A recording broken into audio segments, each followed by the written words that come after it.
Hey, beautiful people. Thanks for being here. This week, Chad and I talk about being famous. What's the big deal about that anyway? And is that what we secretly all want? Tap in. It's going to be a lot of fun.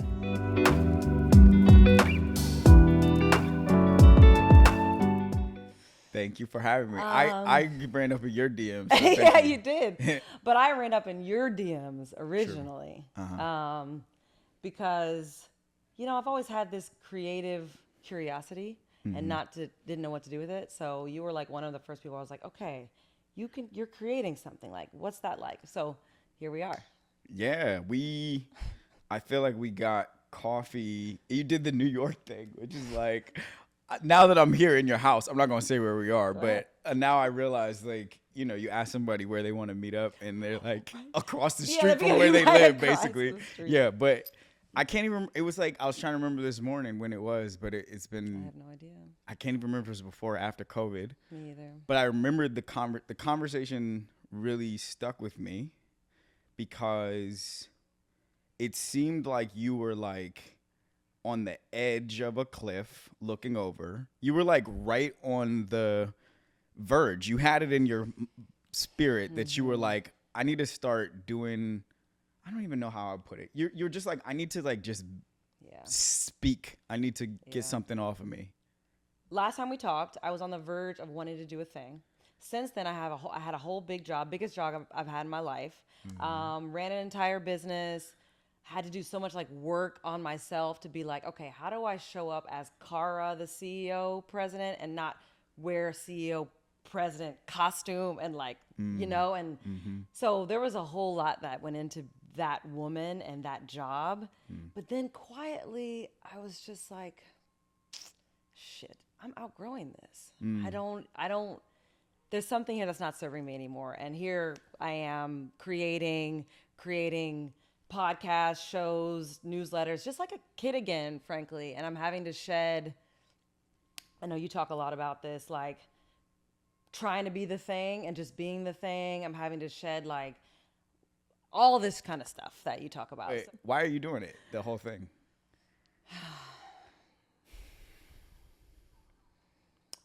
Okay, so when I was a teenager, I used to say that I wanted to have a late night talk show. I wanted to be David Letterman. And I don't really know what that means, but it's been coming up a lot in the past like year or so. Obviously I have coaches, I have journaling practices, I have spirituality practices where it's like, what do I want to do with my life? And there's something about my superpowers, which are humanizing people and situations and real shit without a lot of fluff around it. I like to have fun. I like to play. And so I just like, I think I had a vision of like, oh, talk show. Like what would it, and then I have this like deep Aquarian, like change the world aspirations. So I'm like, how do I marry this? How do I marry my creative energy, my like boss business building, my desire for fun, my desire to like talk to people and grow at the same time? And like, this is what's starting to come out basically. So it's like a ship at sea. You're not exactly sure what the destination is. Yeah. So can we talk about what it's like to not follow the script that someone set out for you? I imagine you were born this way, but I don't know you like Which that. way? A way of like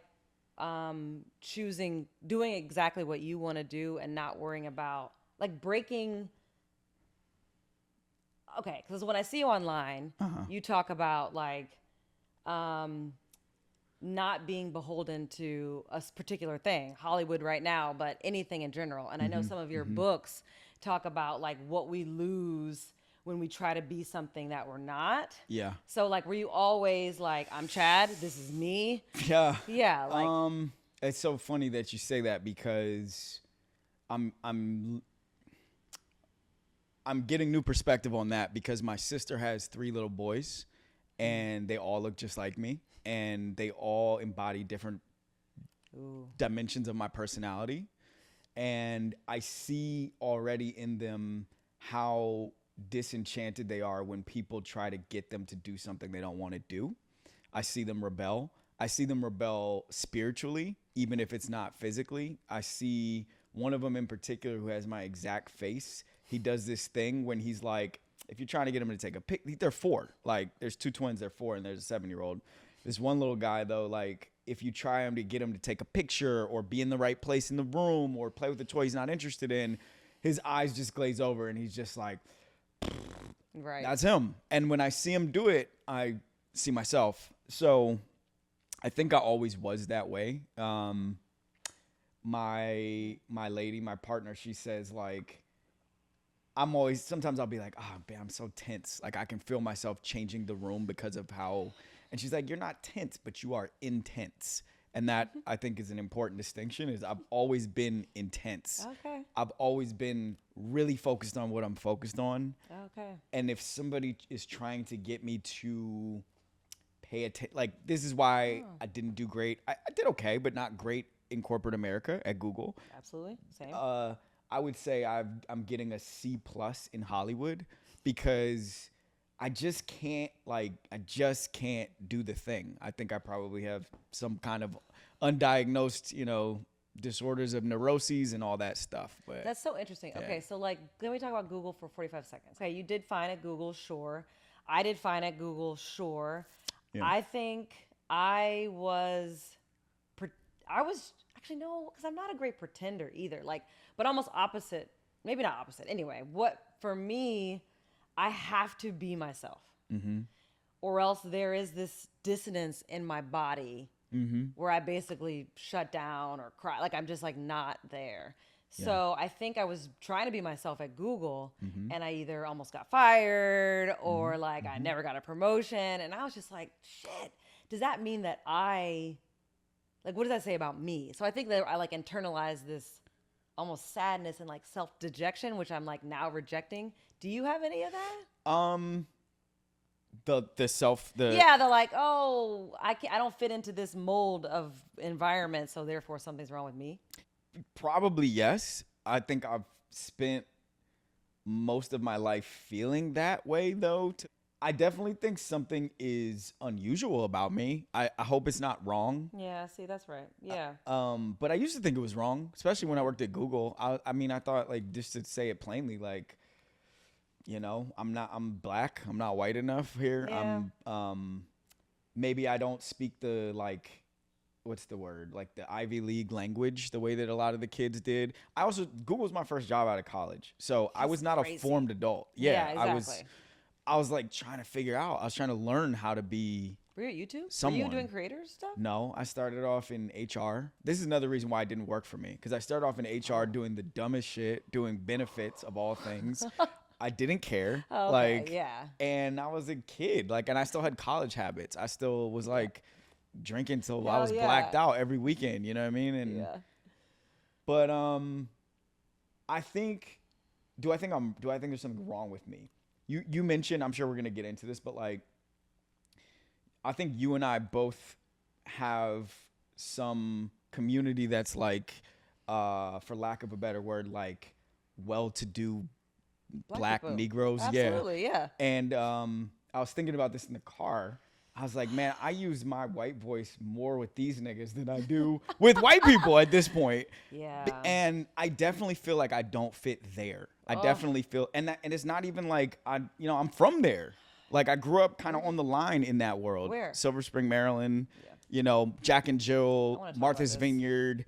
But I don't think anybody really feels like they fit there. It's all bad. I don't want to say it's all bad. That's too like buzzy of a thing to say. But like, it's a pain in the ass. Can I talk about that too? Because, and I've almost not wanted to talk about this because it's like, I talk about this in all my interviews basically. Like, my childhood narrative is that I'm lonely and that I like, where are my friends? Where are my people? Really? Like, that's a narrative that I had like 2 days ago, and John Marcus is like, yo, what the fuck? You just have people like, why do you always feel like that? John Marcus is my husband. Like, why do you always feel outcast? Yeah, why do I always feel like that? And why do I let that narrative kind of dictate things a little bit? I see. Okay, so ever since I was young, I would probably seek out the pretty black girl, or the like, I come from a nice, well-to-do family, doctors, et cetera, et cetera. Huh. So it's like, all right. And then I was in Jack and Jill, which is a group that like, at its best, I think exposes, Hit the talking points. but I don't know. If I'm honest with you, I don't know. Like, I don't even know why people do that. I tell my friends, like, why are you doing this? And it's like, oh my God, I hope I'm not canceled by no one that watches this. But anyway, my point is that I'm learning now, and I'm talking about a week ago, that my community is a whole different group of people than I thought it was. And that does not mean that my people are not also doing a thing. But okay, let me anchor this. I went on a retreat 2 days ago.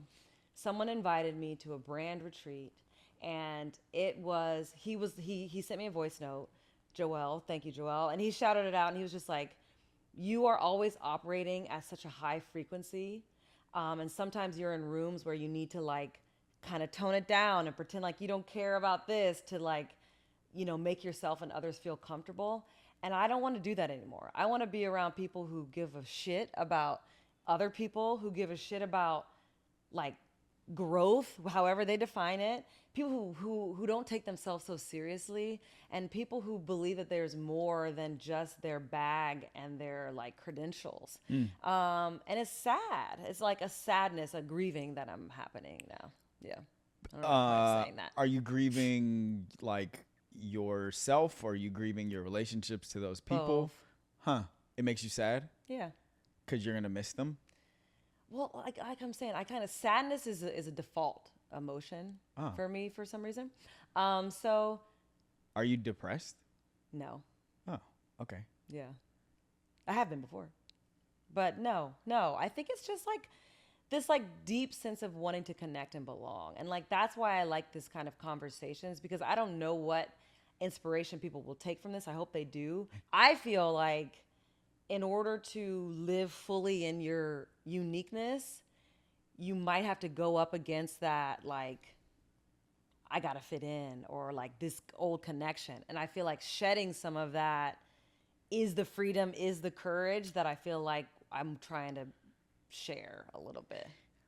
First of all, doing that exercise, and it's not as though I'm on the other side of it, but the exercise of like, all right, I'm gonna be myself now and see what happens, right? Like that hurts. It's painful.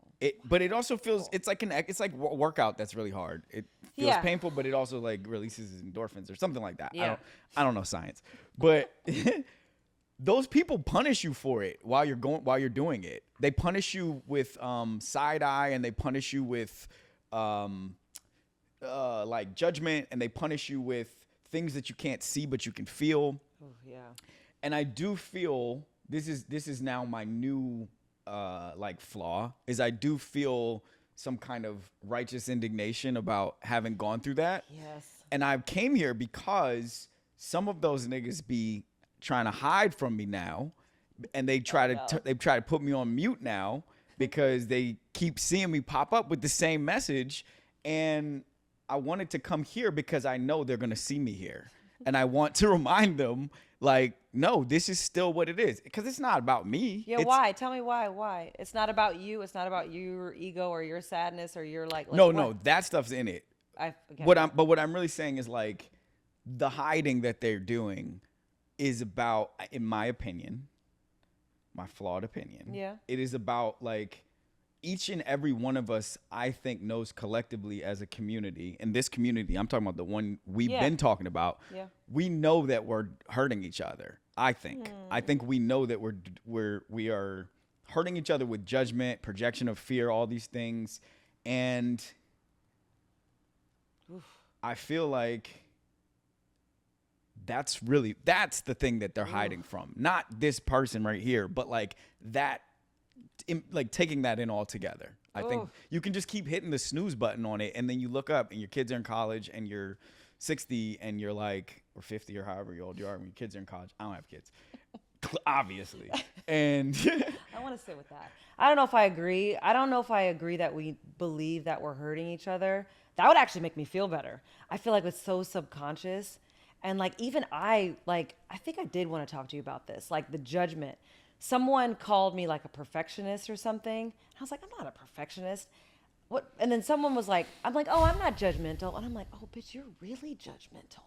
And so like, I don't think we know that how harmful it is. And I think it's funny. I don't have that same view, but I am really glad that you say that, because I do feel like the Black community is causing so much pain in the world and with each other. And I don't know if I feel like they know they're doing it, we know they're doing it. I feel like we just are either taught to like just protect. I don't know what it is, but there's definitely something there that's causing me some pain. And so when I'm in rooms where I'm like, wait, we're talking about this? You don't want to talk about that? Like all this other stuff, and you still want to vote for that, and you still want to do this? I do feel like there is some pain and it's causing problems. Yeah, I mean, I want to be precise about my own point of view, which is that, like, I am not speaking broadly about the Black community. I feel like that is a really wide swath. Yeah. To say it so plainly, I'm talking about rooms of upper middle class Black folks who did all the boxes, who who are indentured to their parents' dreams for them, who got enough degrees, or bought a house on Martha's Vineyard, or got into the right school or the right club for their kids, whatever. Like, you know what I'm saying? I'm talking about a very specific table in the cafeteria. Yeah. And I'm not trying to shit on it, because I come from it and I inhabit it. Yes. I'm just saying, I think to where you landed, which is like, we really like shuffle that stuff under the rug. Yeah, we really, that's all. Yeah. You're right. And I mean, what I think is really interesting and hard to unpack is, what did you say? You said like your parents' vision for you, kind of. Yeah. Like your parents' dreams, or your parents. Yeah. And I think about that as a mom, and how like I do that now. I'm thinking about like, oh my God, don't do that. Like, unwind yourself from this person's life. Because you said there's a pain there. And if I'm honest, I feel that way too. Like my mom is like, okay, wait, what are you doing now? And like, they were so proud to say I was the president of Starface. They were so proud.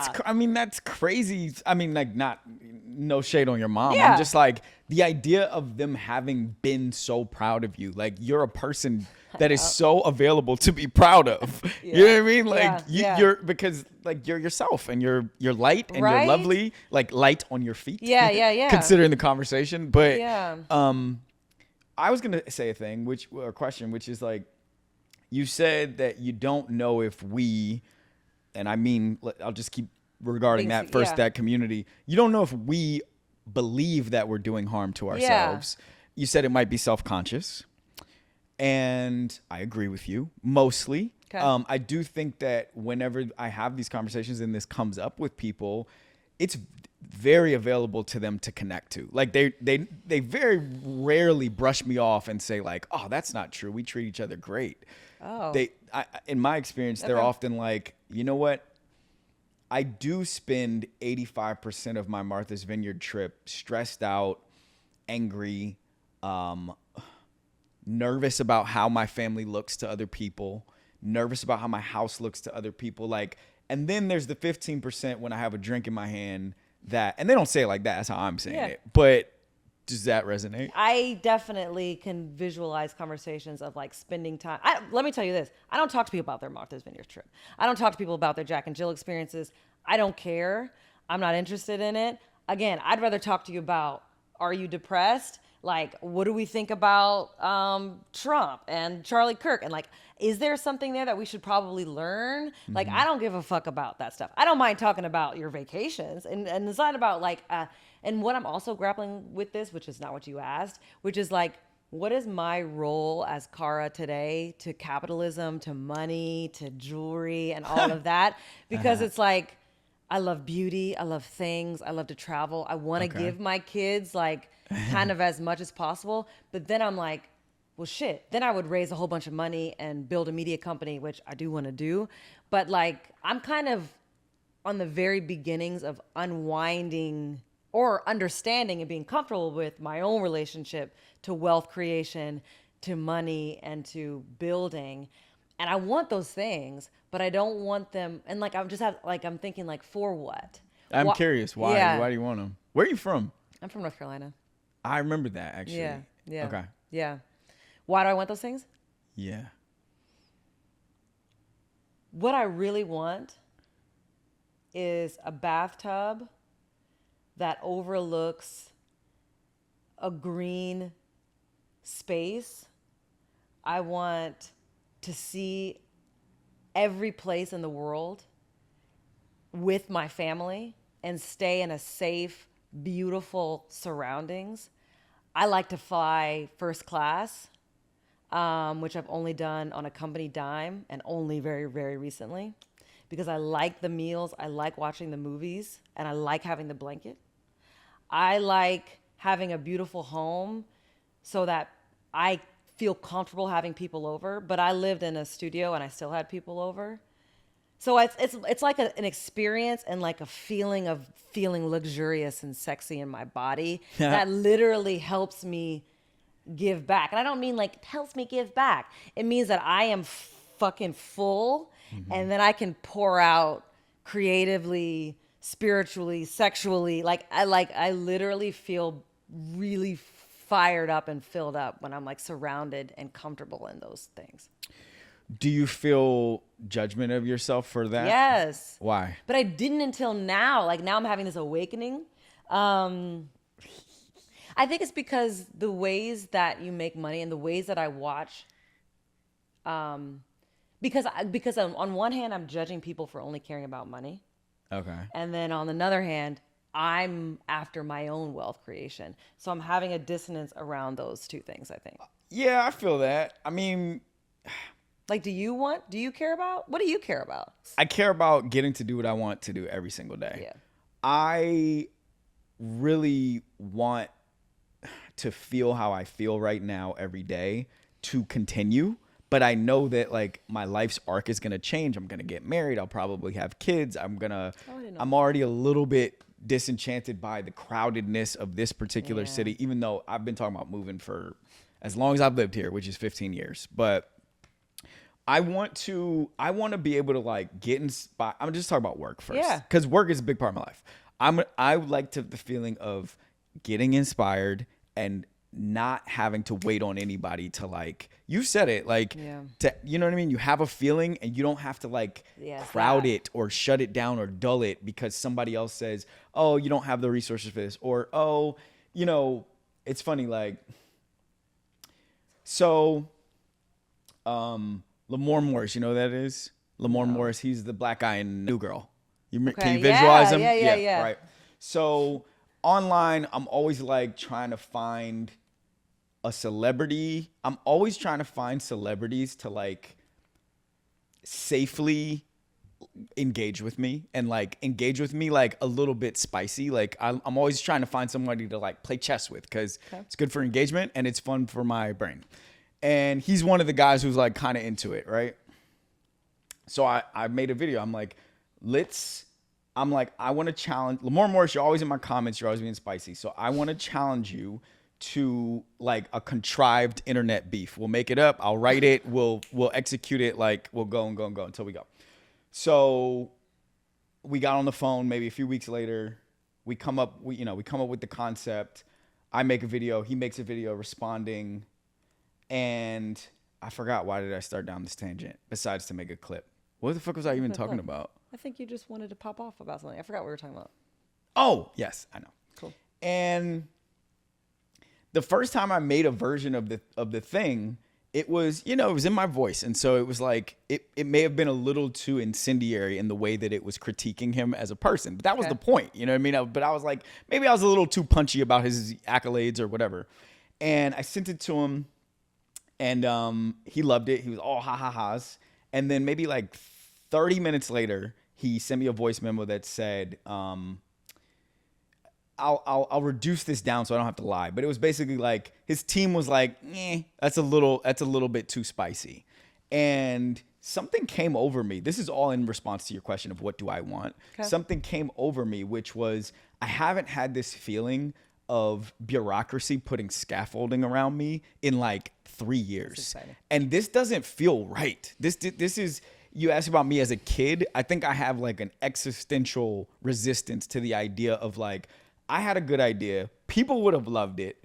It was fun. I don't think it was that bad. And somebody else who is no better than me, somebody else who's not my boss even, someone else who I don't even work with, feel that. shut down my creative idea. Like, that's what I want to never have in my life. Got it. I don't want any of that.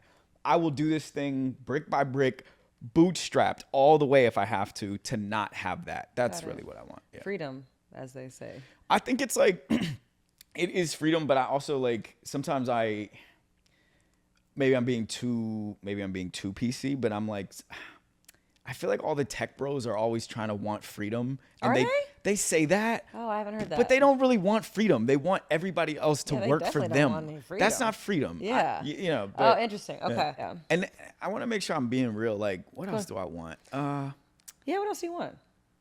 I love making stuff. I mean, you feel it. Like, you get it. Like, Yeah. it's fun. It's really fun when you put it out too, and you don't know what's gonna happen. You don't know who's gonna hit you up. Yeah. You know, you don't know if it's gonna do well or not. Like that. I love that. There's like it keeps the like crackle alive. You know. I remember telling one of my friends that I was like jealous of Beyonce, and I was really jealous of like what's her name, Raven Simone. Like I couldn't even watch her. I was so mad. And so I'm like, I think about again in my rebirth, I'm like, what is that? Like, do I want to be famous? Do I want to be public? And like, okay, yeah, sure. And then I come from a family who was like, fame is bad, money is bad, if I'm honest, and like. Cara, like tone it down. Like it's not all about you. Like you're vain, and so like I'm unwinding all of that, and I'm like, no, I'm a great person. I could be famous, but now as I'm starting to do this, I'm not so sure anymore. And like, because what's my point of that? It's like the creating. Like, okay, so you like putting your stuff out there and seeing what resonates. I gotta unwind my head. I'm curious about how much of these itches that we're talking about you got to scratch in your role as president. I also remember this morning when I went to your Instagram, it was my first time noticing in your bio that it said former president of Starface. I am just energetically sensing that this is a scary subject matter, which means I feel like we should talk about it. Sure. So may we just start there? Is that okay? I joined Starface as like the 6th, 7th, 8th employee as basically the chief of staff or something. And people quit in my face when I was about to get the promotion to be president. People quit in my face and were like, if you're running this business, I'm out. I had people, in rooms be like, why did you hire her? Like, what is this about? And so I had to overcome a whole lot of shit to do this. And I did it. So I think what I'm trying to say is that I have a deep admiration and love for that Cara who grew into this thing. I have so much love and admiration for the work that I did. And so I was really sad when all of a sudden I started to get the pings that it was time for me to leave, pings from my own universe and my intuition. And so there's not a lot of tea. I kind of told the founders, too early, like right when I got the first ping, because that's just how I am, and it's a flaw, where I sat down at breakfast, I was like, I don't think I'm supposed to run this business and then this next phase. And then I quickly was like, okay, I was just kidding. But then that like just got built over about a year. And so we talked openly about it. And then, in May or something, obviously it wasn't been the easiest year financially, tariffs and all that kind of shit. And $100 million business, I wasn't doing that much creative shit anymore. And so I just was like, I don't think this is for me. Okay. So what's there for me is the bravery and the courage to listen to yourself and get off on top and to leave the status. I miss being a boss. I miss other people thinking I'm a boss. I miss being around creative people that I could be myself with, that I can talk to all the time. I miss Starface being so cool. And every time I said I was president of Starface, like everybody would answer me in my DMs. Everybody would answer my LinkedIn. I miss that cachet. Okay. I miss all of it. But I do feel like I just shed a layer and I'm about to emerge again as something wild. And so what's there for me now is a little grief. I'm kind of over the grief, and a little bit of like, damn, what am I going to do next? Because that's what most people want to know. Oh, how is she going to make money? Wait, what is she going to do next? Or like that. And I don't feel like I owe them an answer. Huh. Even my best friends do it. Like, Yeah. I published a book on, I don't remember, February 3rd, I want to say, of this year. And probably like, You did? yeah, here, February 10th, I would say. Like, my best friend was like, so what's the next project? What's the next drop? And there's a lot. I mean, even just Yeah, in what do we do you about the being like, friends? wait, you published a book? Like, I'm the thing, right? It's me. Everything, the book, it's art. I love it. I pour my heart into it, but it's PR for me. Everything is about me and the person on the other side of that phone screen. That's everything. Everything I do, I'm here for that reason. I'm here because the clips are going to look beautiful. I believe more and more people are going to watch your show. They're going to go backward in the catalog and see me as one of the guests somewhere around the time when it hits its hockey stick. This is a bet that I believe in. Yeah. And so, yeah, I published a book in February. By the next week, I would say 2 weeks later, the question that I'm facing, probably only literally from real voices once or twice, but internally is like, what's next? What's next? What's next? And the true what's next is like almost every day it has to be something. Like every day I have to tell a story that's like, that has stakes, that has a beginning, middle, and end, that has characters in it, that has a plot. You know, it's every freaking day. So like literally what's next is I just uploaded a song on DistroKid today. So the song will come out in probably the next 5 to 7 days. Then I do a bunch of song and dance around marketing that, but as tributaries back to the river. Yeah. So it's like, what's next is like just whatever's happening right at this exact moment for the most part. Interesting. When you said, like, even your best friends will kind of like give you what's next, or like, I don't know how you interpret that. How I interpret that is, again, me being me. It's just kind of like a little bit of a sense of like loss or disappointment or something. And I'm curious, like, I'm learning more and more when people stand firmly in their truth and don't follow the hamster wheel. There is like a loss of a friend, or a loss of like, damn, that person didn't really reach out and say they liked this show. Or like, you're just like, oh shit, I'm kind of out here on my own a little bit. And I'm curious if you have any. All this shit. Let's unpack it all, right? So, do I notice the people who don't reach out? Yeah. Just being real. Yeah. I have friends who are so personally offended by the path that I'm taking that they cannot even consume what I'm doing. Yeah. That's a reality. And I used to be that friend for some people. Yeah. I used to be the person who was so offended by somebody else's boldness that I couldn't even watch them do it. I do that. Yeah. And again, the petty side of me, which I try to keep in check, but is a fun part of me sometimes. That's another reason why I'm here. I mentioned that. It's because like, I want them to, it's like peekaboo, I want them to like, they can't get the, what's that thing? The whack-a-mole. Yeah, it's like, no that's matter hilarious. what, it's like the movie. You ever see the movie It Follows? Do you watch horror movies? Any of y'all? I used to. I can't I was going stomach to say, it. I know she see it. I bet she saw it too. There's just this thing, and it doesn't run, and it just like walks at the same pace, but it's coming. Yeah. And that's what I like to be for somebody, is like, I'm sure you probably might feel, I don't know if this is true, but the algorithm, but like, there's a good chance that if you open up your phone and scroll far enough, you're going to see me. Yeah. Because I'm always going to be doing something. So where was I going with this? Friends. Yeah. Friends get really weird about all this stuff, man. Yeah. There's a fun part of this experience, which is like, yes, they're watching you, but you also get to watch them differently. You get to see them behave differently from the new stimulus. I have some friends who, like, my two best friends from high school are still I would say they were two of my best friends in high school, but we went to college together. There's still guys who I FaceTime with every single day. And they're the most fun about this whole experiment is like they respond to everything. They see everything. They ask questions about everything. The theory that I feel is that I believe in is this. I think everybody wants to be seen, and to different degrees. And when people are not seen as much or in the way that they want to, I think it makes them behave in volatile ways. Yeah. And I have certainly dated people who I think wanted to be seen in the way that I get to be seen. And it created an imbalance.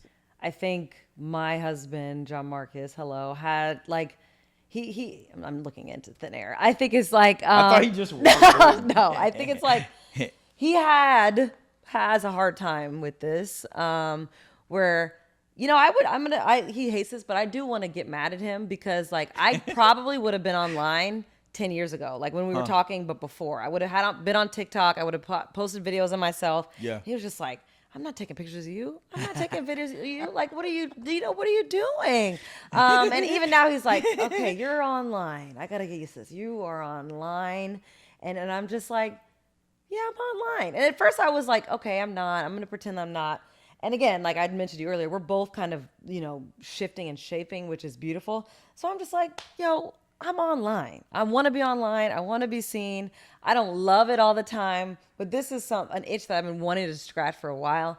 So you're right. In relationships, it actually is a little bit of a dynamic. It's a huge dynamic. Yeah. It's like, so as you may or may not know, I'm not sure, but like I also do a lot of working with people who are trying to emerge as public figures, Right. basically. They're Right. like, I'll say it really plain, is they're like, help me be famous is basically the thing. And in very discreet, direct ways, like help me make better content, help me use ads to get it in front of people, like help me find the volume that I need, the pure tonnage that I need to actually be ubiquitous the way you have to be. And most of them are women. I would say 75% of them are women between 30 and 49. And 75% of that 75%, their husbands don't like it. They don't like, you know, because there's an element of it, and this is not to project it on John Marcus because I haven't talked to y'all about this. I don't know anything about that.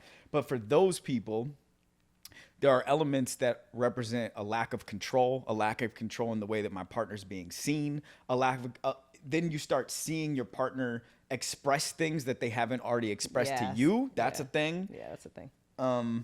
But I mean, as I see it now, like, I don't think you can even really win at this game without being everywhere all the time digitally. It's sort of, I mean, I gotta grapple with you're that. up against a lot. Yeah, I gotta grapple with that.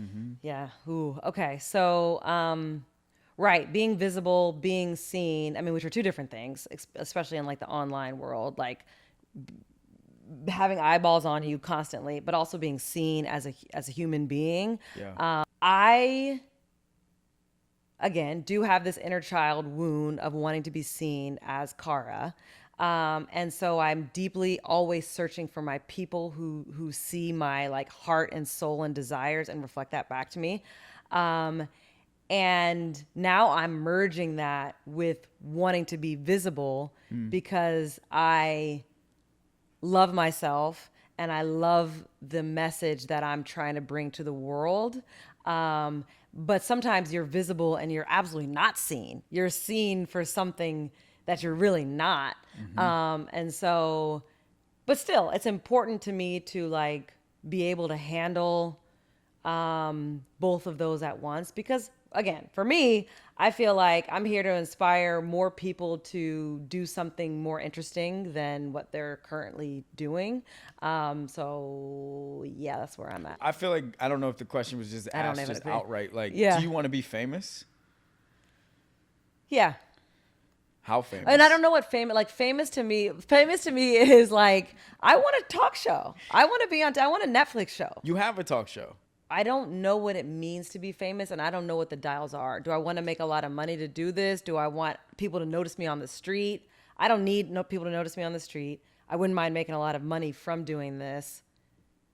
Like, what else does famous mean, really? What does it mean to you? Yeah. Also, why do you want it to be on Netflix? I mean, you have a talk show. I just like, because I wouldn't mind like a huge production around this and like a huge creative energy and power around this, like all the resources. At first I was thinking like maybe I want like a family travel show where we take 2 years off. I bring my family. We're in Bangkok for a month. We're in, like, you know, and it's like, can I get paid and have that produced and done in a way that I want to do? That sounds great. I don't know how else to do that besides like having a following and having people give you that money, aka be famous. Well, I mean, if I may, like,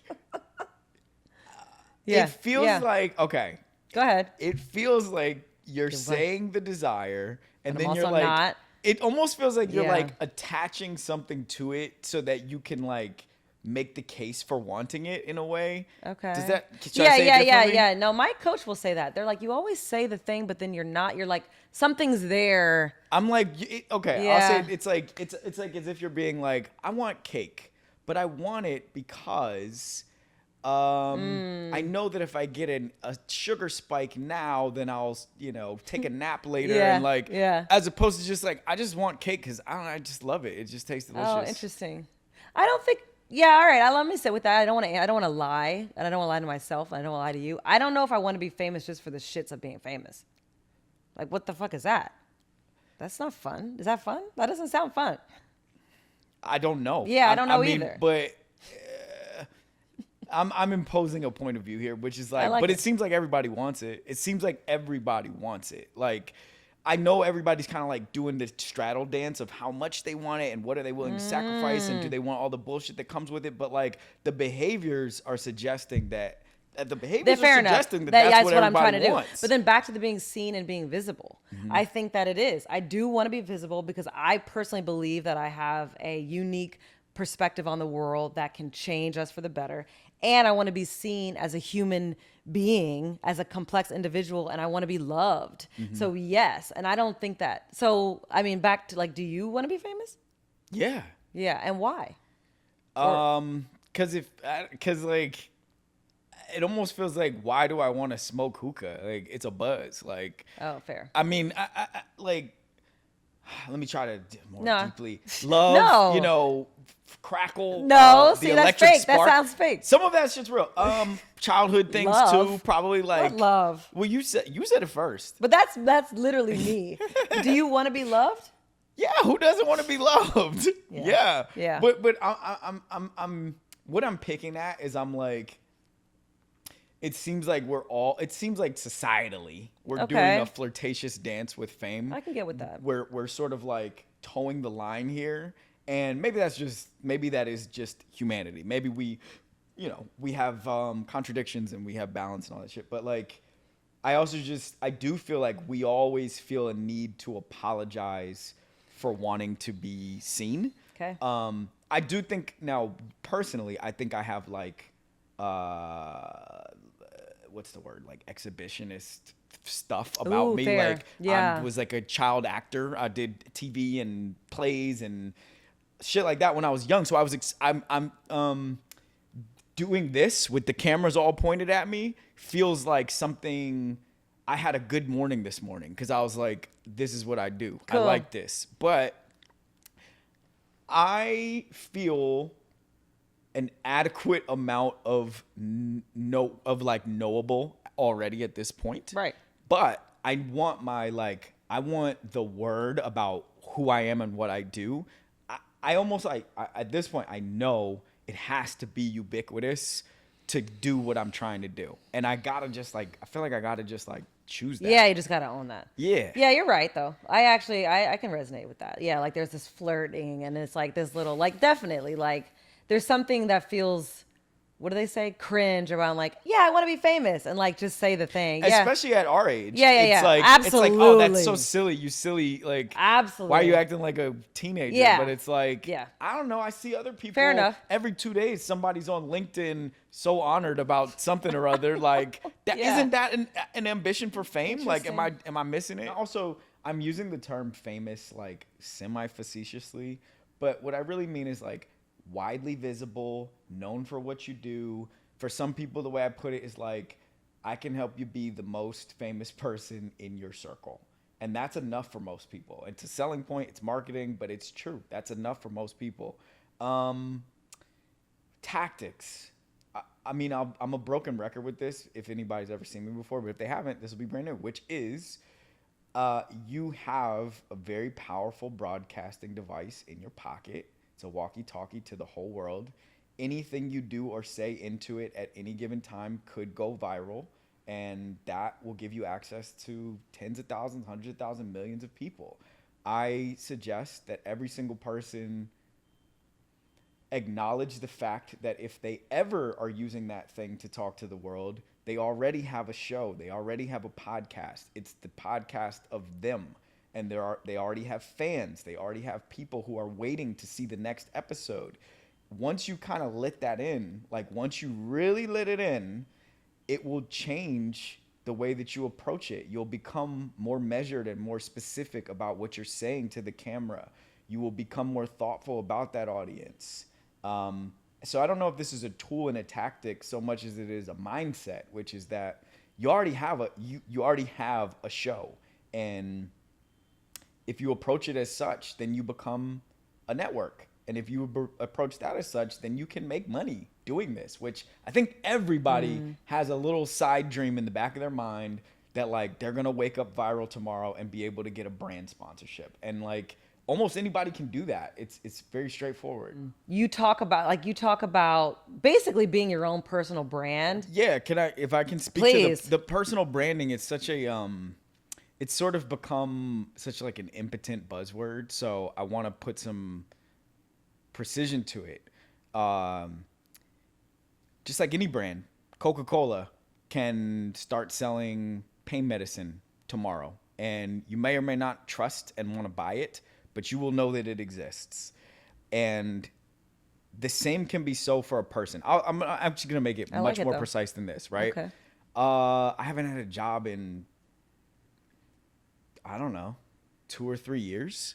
I can sell almost anything just because I can reach a lot of people every single day, and I don't have to change myself to reach more and more of them day over day. I literally just have to tell the world what I'm thinking about. I have to you see it, and it can be anything. It could be current events, tech, media, politics, Hollywood, social status, sports, like whatever. And it grows and it grows and it grows. And then people tell me, they're like, "Oh, I want this. Do you do this? Do you offer this? And it's like you find it and you give it to them and you charge them for it. And now you're like, I'm glad you didn't ask me, because people ask me like, what do you do? And I kind of just like do Chad. I just do my thing every day.